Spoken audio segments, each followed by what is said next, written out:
Hello student. Welcome to Pratibha academy classes. मैं प्रतिभा सिंह। आज की क्लास में हम लोग बिहार शिक्षक भर्ती के पाठ्यक्रम में शामिल दो कहानियों को काफ़ी अच्छे से पढ़ेंगे। इससे पहले भी मैंने 3-4 कहानियाँ आप लोगों को पढ़ा दी हैं, जिसमें पूस की रात, कविता की परख, ईदगाह, दोपहर का भोजन, इन सारी कहानियों को मैंने काफ़ी अच्छे से पढ़ाया है। जैसा कि आप सबको पता है कि बिहार शिक्षक भर्ती की परीक्षा में काफ़ी कम समय रह गया है, तो इसी बात को ध्यान में रखकर अब से मैं एक ही क्लास में आप लोगों को कुल दो दो रचनाएं साथ में पढ़ाकर कंप्लीट करवाऊंगी। ठीक है, तो आज की क्लास में हम लोग दो कहानियों को पढ़ेंगे। तो मैं सबसे पहले आप लोगों को ये बता देती हूँ कि आज की क्लास में हम लोग किन दो कहानियों को पढ़ेंगे। तो सबसे पहले हम लोग पढ़ेंगे कृष्णा सोवती की काफ़ी प्रसिद्ध कहानी सिक्का बदल गया। ये कहानी यूजीसी नेट के पाठ्यक्रम में भी शामिल है और परीक्षा के दृष्टिकोण से काफ़ी इम्पोर्टेंट है। उसके बाद जो दूसरी कहानी है वो है कुमार गांधर्व की, और उनकी कहानी का नाम है बेजोड़ गायिका लता मंगेशकर। तो इन दोनों कहानियों को हम लोग काफ़ी अच्छे से पढ़ेंगे। जितने भी महत्वपूर्ण प्रश्न परीक्षा के दृष्टिकोण से बन सकते हैं, वो सब मैं आप लोगों को काफ़ी अच्छे से बताऊंगी।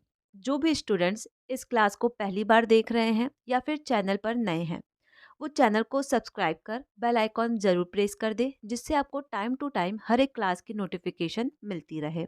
साथ ही साथ मैं इस क्लास में जो पीडीएफ आप लोगों को पढ़ाऊंगी या फिर मेरे चैनल पर अभी तक जितने भी क्लासेस पोस्ट है, आप लोगों को उन सारे क्लासेस की पीडीएफ चाहिए तो कमेंट बॉक्स में मैंने अपने टेलीग्राम चैनल का लिंक पिन कर दिया है। वहाँ से आप डायरेक्ट मेरे टेलीग्राम चैनल पे जुड़ सकते हैं। वहाँ पे आपको टाइम टू टाइम क्लास की अपडेट और ये सारे पीडीएफ देखने को मिल जाएंगे। तो आइए हम लोग पहली कहानी पढ़ना स्टार्ट करते हैं। तो पहली कहानी है सिक्का बदल गया। इस कहानी की लेखिका है कृष्णा सोवती। ठीक है, और सिक्का बदल गया कहानी का प्रकाशन वर्ष है 1948 ईस्वी। और ये कहानी परीक्षा के दृष्टिकोण से काफ़ी इम्पोर्टेंट है। इस कहानी से एक प्रश्न आपको परीक्षा में ज़रूर देखने को मिलेगा। तो सबसे पहले आपको ये ध्यान रखना है कि सिक्का बदल गया कहानी की लेखिका कौन है, तो कृष्णा सोवती हैं। और इसका प्रकाशन वर्ष क्या है, 1948 ईस्वी।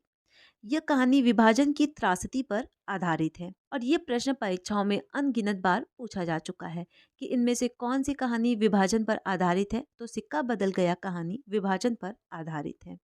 अब आप आगे देखिए। कृष्णा सोवती को 1980 में साहित्य अकादमी पुरस्कार प्रदान किया गया था, काफी इम्पोर्टेंट है। और 1996 ईस्वी में साहित्य अकादमी अध्येता वृत्ति से सम्मानित किया गया था।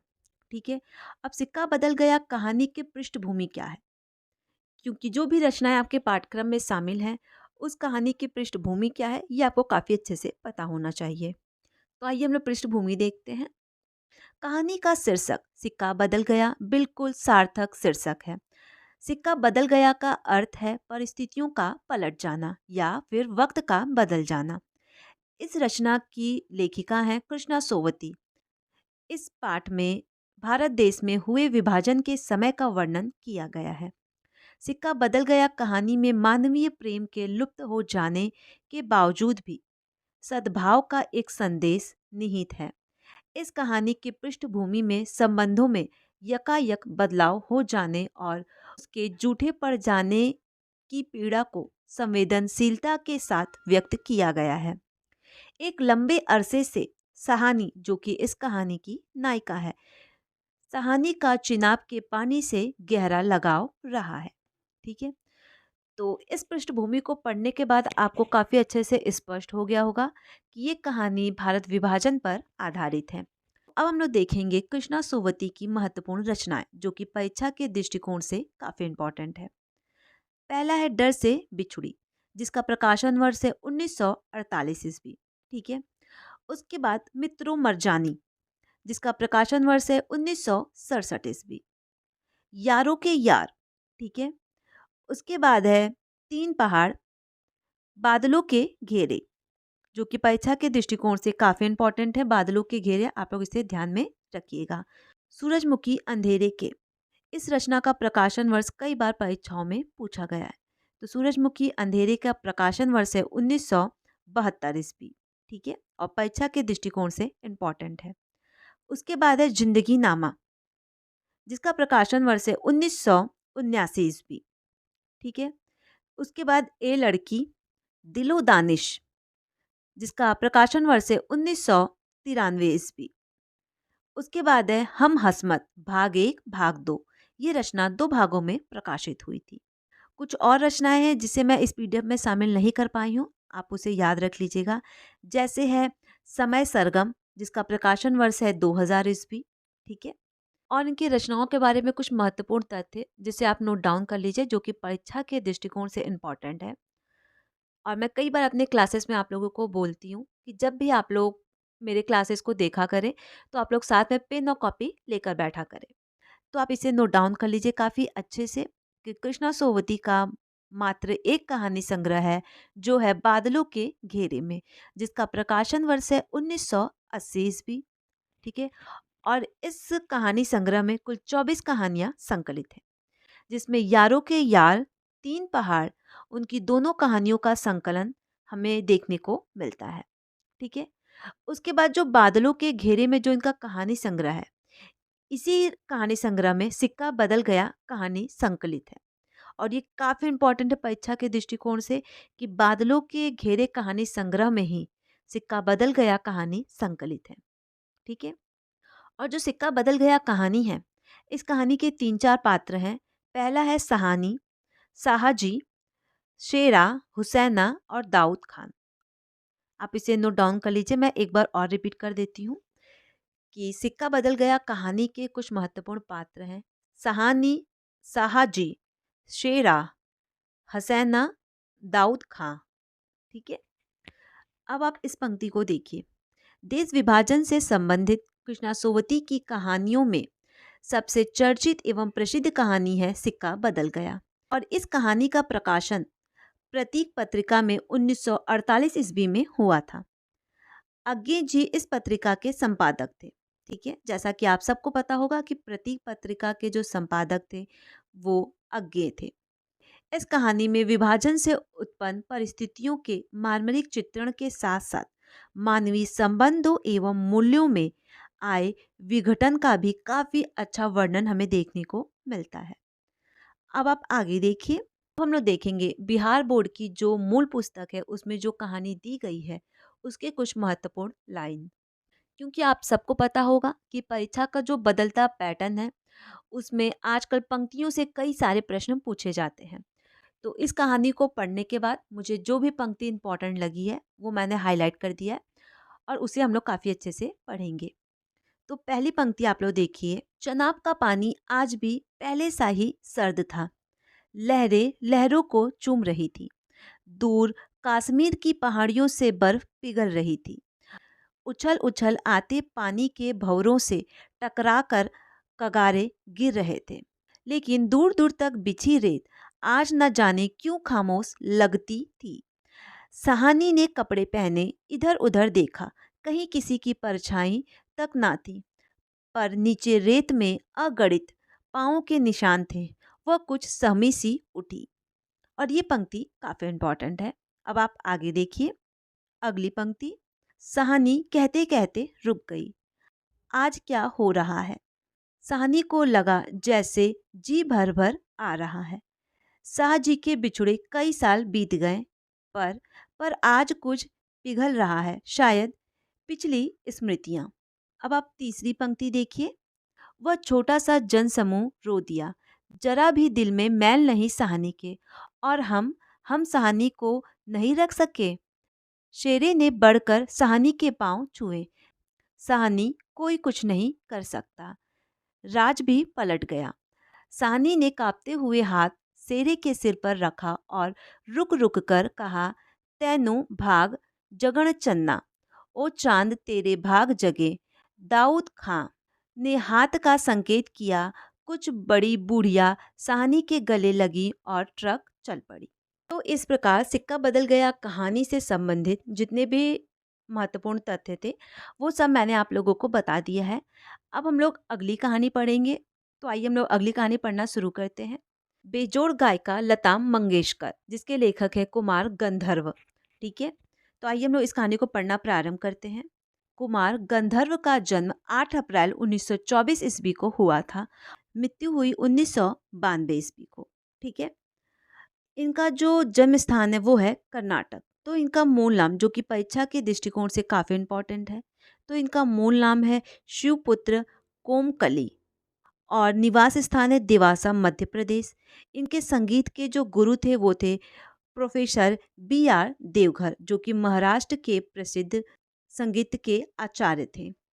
अब आप इनकी कुछ महत्वपूर्ण रचनाएं देखिए।